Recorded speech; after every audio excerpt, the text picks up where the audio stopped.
Welcome to Mighty Married Moms. Join us at our kitchen table twice a week as the Mighty Married Moms, Debbie, Linda, Wendy, invite spectacular guests to weigh in on staying sexy, vibrant, and healthy, building marriages with soul-satisfying connection, raising happy, healthy, successful kids.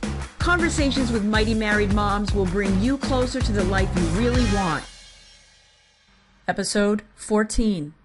Good morning, everyone. Welcome to Mighty Married Moms, our podcast. And as usual, on our Mondays, we're privileged to have wonderful guests with us today. And today is no exception. We have Mr. Bill Coffin here with us, who is a senior fellow at the Institute for Family Studies, which is found at www.familystudies.org.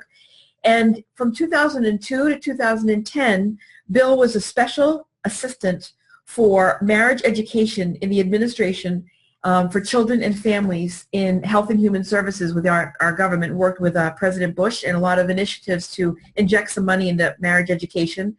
And 30 years before that, he was in the Navy and actually was working with couples and gentlemen in the Navy to make sure that their relationships were as healthy as they could be. So he's got a lot of experience in addition to being married to his lovely wife for the past 46 years. Wow. And that's Pat, right? Yes, Pat, right. Pat. And they have 4 grown children and 7 grands. Great. Wow. Great. And I got to tell you, Bill Coffin is a social media maven. Oh, he is good. out there in the world making it happen and getting the word out about healthy marriages. So we're so excited that you're here with us today. Yes, thank you. I'm glad to be here. Yeah, and some people think I don't have a life because what I do most of the day is post things online that others should know about in terms of marriage and relationships. So I try to keep the good news up front. You do. So important. You do a great job at it. So you do a great important. job at it. Yeah. And we'll let you have a time to tell people where they can find you online more explicitly at the end. Sure. So one of the things that I was talking about with Debbie and Linda was that you have such a vast experience of working with people one-on-one in your work in the Navy with the guys. I'm presuming they were mostly men at that time. Sure. And how to keep their home life intact or better. And then you went to the policy level. So you have such an amazing breadth of view about the importance of how marriages and healthy marriages particularly can serve individuals and the country. And so one of the things I wanted to ask you is, what do you see are the most essential things that couples can do to kind of increase their coping?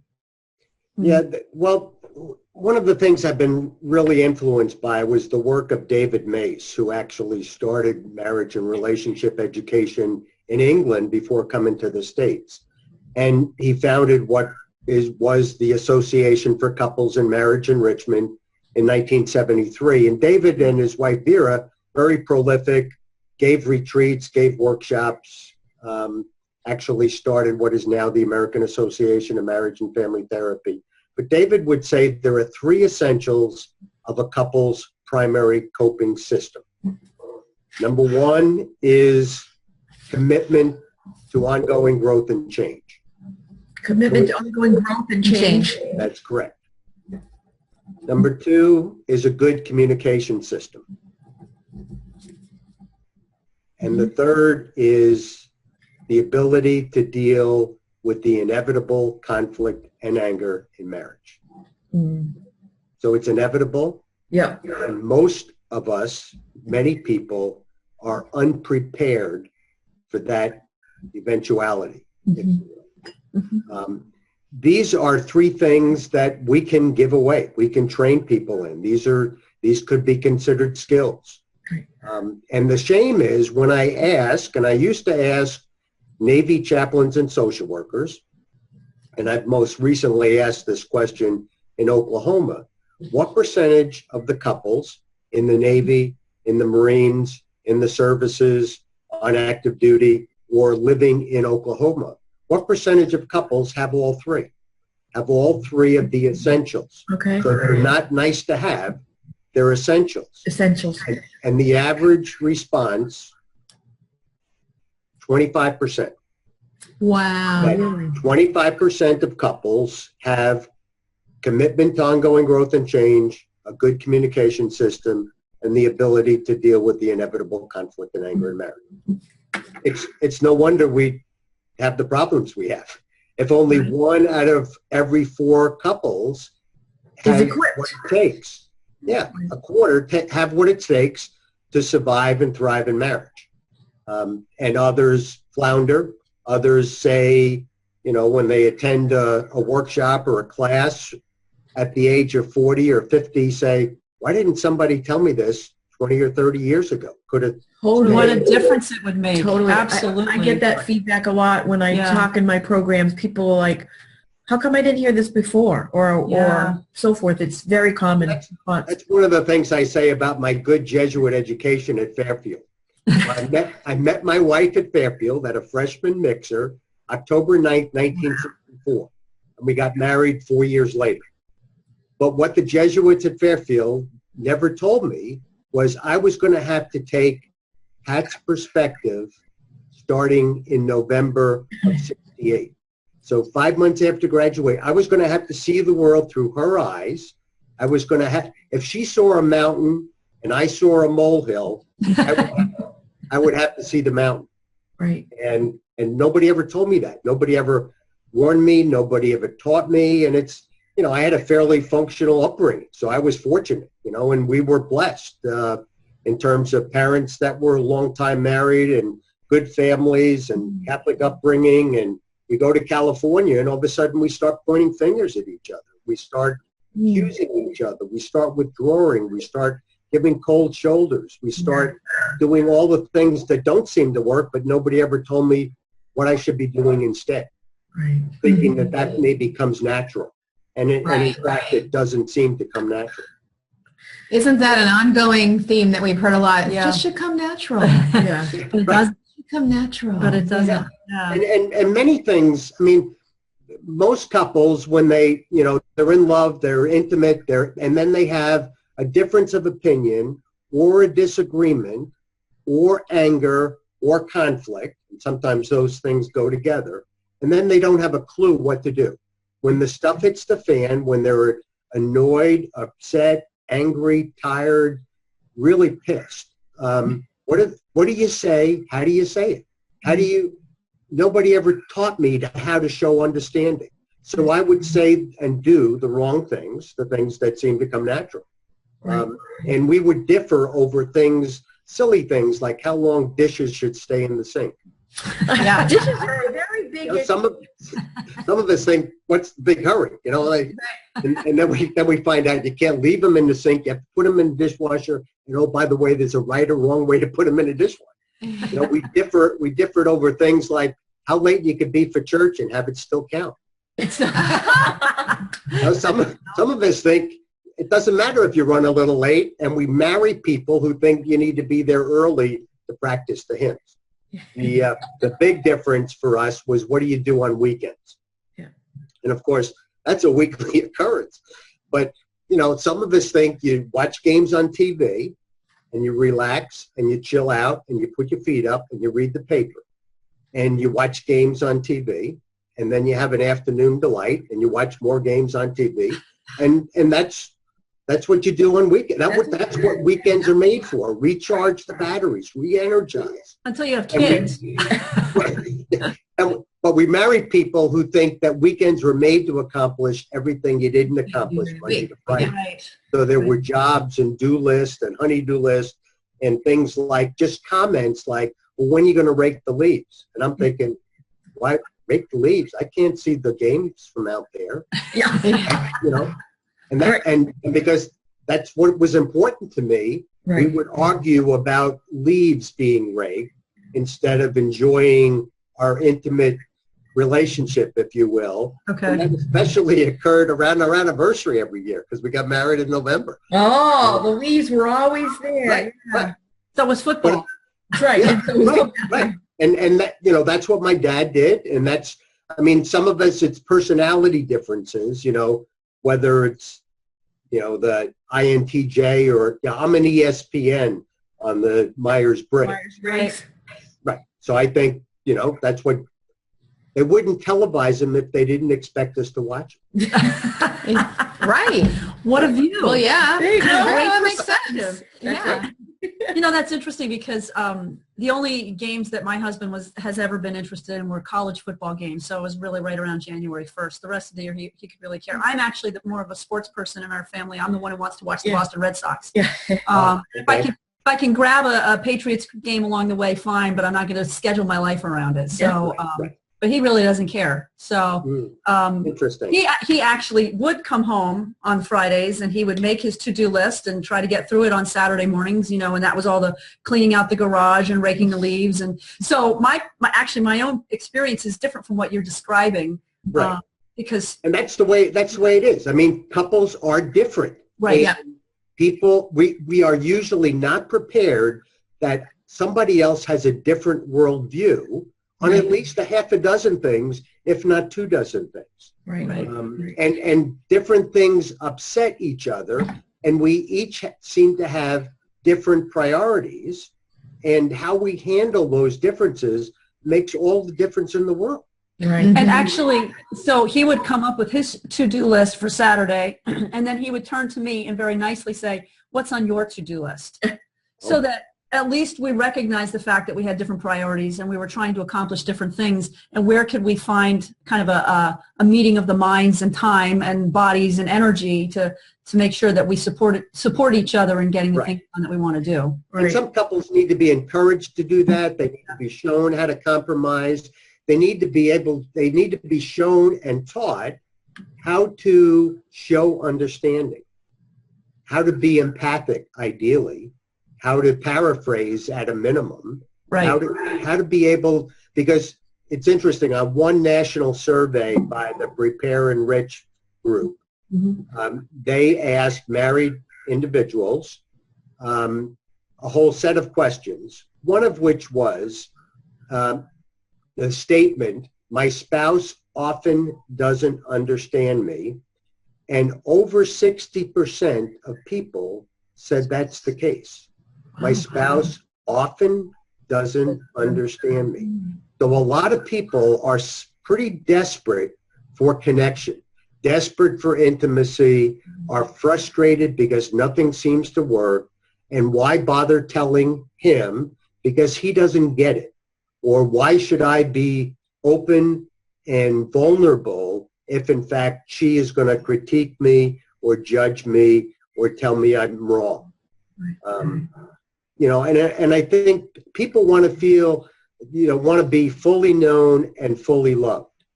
Yes, right. People in intimate relationships want that. Yep. And it's really hard if the other person doesn't know how to show understanding, doesn't know how to listen well, doesn't know how to be there, isn't able to give that gift of presence and maybe mindfulness to be able to say, hey, the next 5 or 10, however long it takes, I'm here. I want to know. I want to hear it. I want to listen. I want to be here for you. And many couples don't get to experience that type of intimacy. It's a shame. A key that I hear in that, when to imagine 5 or 10 minutes of really focused listening to the other person, is that the person who's doing the listening has to be given the permission, in my view, has to be given the permission to say, I can listen and I can zoom in and be empathic, but it doesn't mean that I have to agree. Right, for sure. That's really, really key, because I think that prevents us from listening openly, is when you're feeling like my own sense of priorities is going to be violated, my own sense of what's right and wrong may be violated. I have to get you to agree with me. I have to get, or you're trying to get me to agree with you, and what if I know already that I don't see the world like you do. Just to say, I just want to hear what it's like to live in your skin. I'm totally interested in that. Right, and be able to do that even when you know that you disagree. Right, and be able to maybe feel assured that if I give you that gift or that blessing or that encouragement, if you will, you're going to return the favor. Right, You're going to ask you're going to say, well, what do you think? Right, and you're going to do what I just did. And be there for you. I'm going to show understanding. I'm going to take your side. I'm going to try to enter your world. I'm going to try to be ideally empathic. And that doesn't seem to come natural to most of us. It certainly doesn't seem to come natural to many guys that I know. And it's a shame because that means that people have to be encouraged and supported and challenged and taught. And it's a skill that you may, in fact, need a coach nearby when you start this process. That's right. Because Totally. it's different. You know, how do I listen to somebody that I know is saying something I don't agree with? How do I, as Sherrod Miller used to say, are you really listening or are you just waiting for your turn to talk? Exactly. Totally. That happens so often, so often. Absolutely. What I'm hearing too in there is, I know that you and I both know Dr. Rita DiMaria. Yes, for sure. And her work on the stages of a relationship. That I don't know if she's published her data yet, but she's very close It's to seven stages, right? the 7 stages of a relationship. It depends on who you read. There's a couple of other people out there who are talking about it. But the things that we find very cute about one another, like, oh, he's so cute. He loves to watch football all weekend. Oh, he's just adorable. And he knows all the statistics about the football games. It's just great. And then, you know, a little while later, like, you in that stupid football game, if you don't shut it off, it's going to drive me nuts. What was once attractive, the glue, the oxytocin pull to creating a family, now becomes the stuff in which is pulling you apart. And there's a reason for that, according to Dr. DiMaria and others, that conflict stage, that what's another word for it? Power struggle stage is important to become individuals again on a team.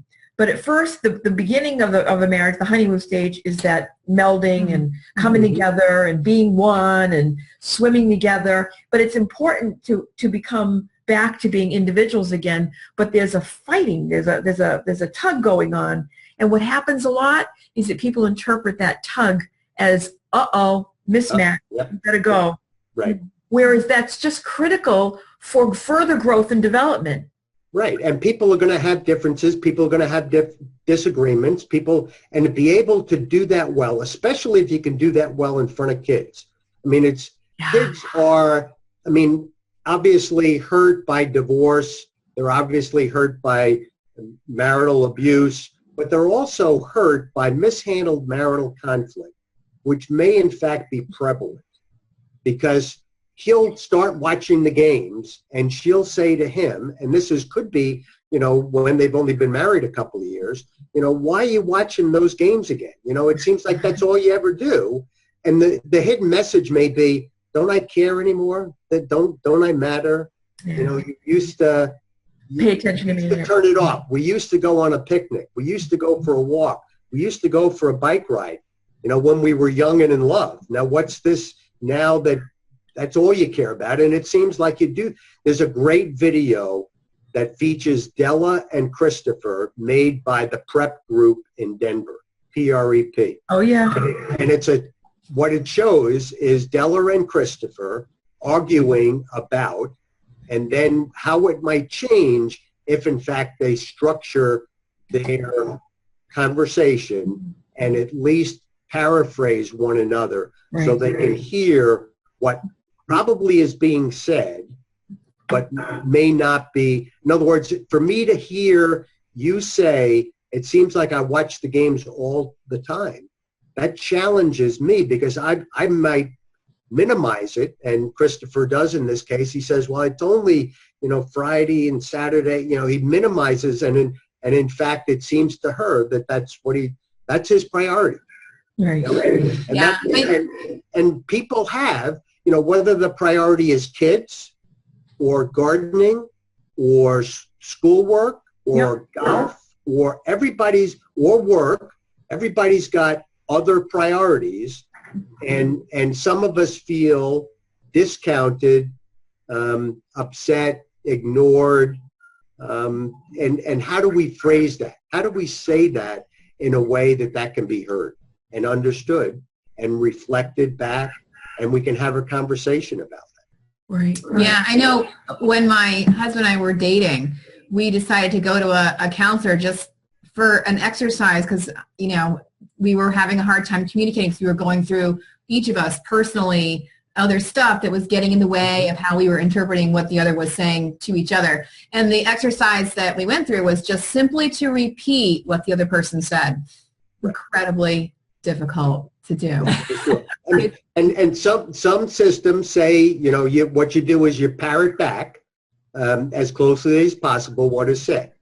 Other systems say you should paraphrase what is said. In other words, if you say a paragraph, the analogy I use, if you say a paragraph's worth of information, I should be able to summarize that in a sentence or so, maybe in a phrase or two, that gets to the essence of what you're saying. It's not a memory exercise. I don't have to remember you said this, this, this, and this. All I have to do is capture. I have to get in the ballpark. I have to get in Fenway Park. Right. Ideally, I have to be there. And therefore, some would say, well, you need to show understanding. You need to ideally be empathic so that I'm hearing what your wants and needs and desires are in addition to the facts. So In addition to the fact. yeah, so Yes. So just tell us, why do men and women have trouble understanding each other, and what can they do to make that better? Yeah, one example, and let me be specific about the showing understanding. Now, this is coming from the Mastering the Mysteries of Love program from Relationship Enhancement.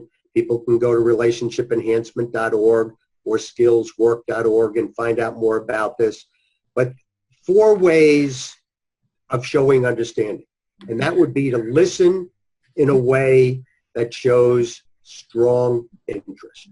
Shows strong Interest. Strong interest. So I'm not reading the newspaper. Yeah. I'm not watching the game. I'm looking at you, hopefully nodding, you know, maybe showing with my body that I really want to hear what you have to say. Now, strong interest, not just passing interest, you know. So occasionally that has to be the case. And then I have to become the other person. I have to assume temporarily I'm going to put myself in your shoes. Right. I'm going to identify with you. I'm going to pay special attention maybe to any conflicting thoughts or feelings or concerns or desires. The third thing is I'm going to be able to name those thoughts, feelings, concerns, and desires. I'm going to be able to state, and I could say, you're feeling really frustrated right now about what happened at work. So I'm rather than saying, and some guys would do this, I think I probably did it once or twice, don't worry about it. It's no big thing. Right. You know, I discounted.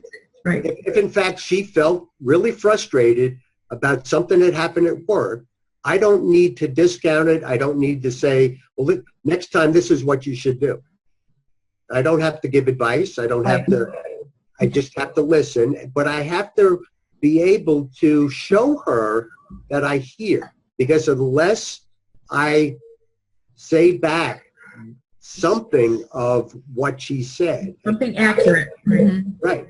And if I'm not accurate, the fourth thing is I'm going to be able to accept and make corrections graciously. If she says, well, yeah, that's not exactly what I said, right. You know, I was really angry. I was more than just frustrated. I was really angry.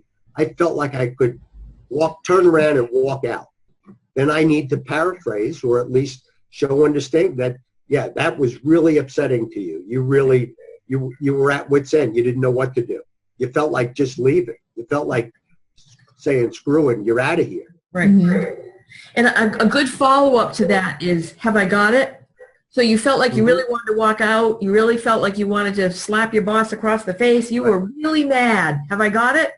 And that gives the person a chance to say, yeah, or not quite. I didn't really want to slap her, but I did want to walk out, you know. Or right. And if you're good, and most of us aren't good when we need to be, that's the challenge. Yeah. When we feel upset or annoyed or hurt or angry, what do we need to do? Sometimes we need to take a timeout.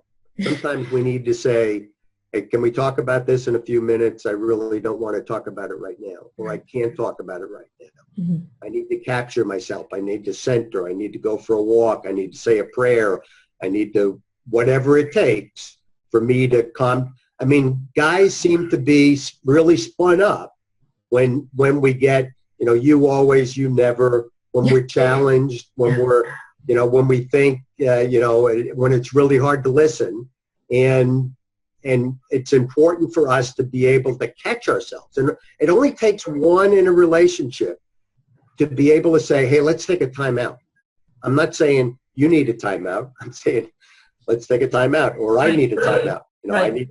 I need a few minutes. And some would say you could actually postpone that conversation for hours and maybe even a day, as long as I bring it up. Mm-hmm. If I called the timeout and I said, wait, I got to bring it up. I just can't say, well, whew, that was right. It can't be that again. Under the rug, right. And so I need to bring it up in ideally in a way when we're both ready to listen. And of course, that's more difficult when kids are running around. You might have to wait till they're in bed. It's more difficult when, people seem to be really good about paying attention to their cell phones. Yes. Really good. Yeah. Obnoxiously good about paying attention to their cell phones. And I had to catch myself when I was with my mom the other day, because my mom made a point about how kids seem to hardly look up. And I'm thinking, well, me too. Thanks, Mom. I'm her kid, right? I'm still a kid. I have to tell you, the four things that you've just talked to us about they're great for any relationship. And that, and they actually very strongly mirror what Dr. Ross Greene has talked about in his book, The Explosive Child, and a particular series of steps that he recommends parents do in order to help a child who's struggling with issues. And that is, first of all, you make a connection. Well, first of all, you let it go in the heat of the moment. And then, of course, so you take a time out, as you say. And then when everybody's calm, you come back and you make a connection and you show empathy. You say, that must have made you really upset. I understand why you're feeling that way. Or you must have really gotten hurt by that statement, or, something like that. And then basically saying, what's going on in your head? And that's where you take their perspective too. What's going on in your head? What's up? And, these steps are great for any relationship. You can do this with your boss as well as your spouse or your kids or your sister or your parents or whomever. And the idea is in order to maintain these skills, and that's just one of a dozen or so in this program, is to use it in other situations, like in the supermarket checkout line, right? And with other people in your life, ideally with kids and bosses and colleagues and coworkers and friends and your partner, so that it may never become second nature. But there are some people that are really good at listening, and you usually see them because there's a line waiting to talk. I mean, bartenders are good at listening. Yeah. Many bartenders are good at listening, and the shame is that guys will unload, when they're sitting on a bar stool, what they would never unload at home, because they're not sure what type of reception they'd get at home. Right. I was like when I spent when I was the high school librarian at the last school where I worked, and I would often turn to my assistant who was sitting next to me, and I would say to her, okay, I'm the bartender today, because it had been like one staff member after another who had come up and dumped on me, and I was learning how to be a coach at that point. I was using my coaching skills and just saying, wow, that must have made you really frustrated, and tell me more. And Yeah, I mean, there's really a connection between these relationship skills and our relationships with our kids. And, let me make quick points about that. The way I got into this field was Pat and I took a parent effectiveness training course in the early 70s from two Navy chaplains who happened to be captains at Great Lakes, Illinois. So I was on active duty, and we had Bill and Mary Beth. And we went for parenting training, and we saw that there was a typical 12 that Dr. Tom Gordon used to refer to, and realized that we were doing these typical 12, or could, not just with the kids, but maybe with each other. The second relationship between parenting is Steve Smith, one of the chaplains that attended one of the early, if not the first, prep training that we held at the University of Denver, and this was in July of 1990. He went home with the floor, their communication tool, and described it to his teen sitting at the dining room table. And his teen said to him, "You mean if I've got the floor, then it's my turn to talk?" He said, "Yeah, that's the rule." She said, "Give me the floor." He said they had one of the best conversations they ever had because they used the tool, and he paraphrased rather than doing what dads would normally do. Which is give advice. Right. And, you know, it's like, I don't want to say it's night and day, but it's a shame that most family situations are not as good as they could be, partially because, and I'm big on challenging dads. I realize your show is for moms, but challenging dads to catch yourself.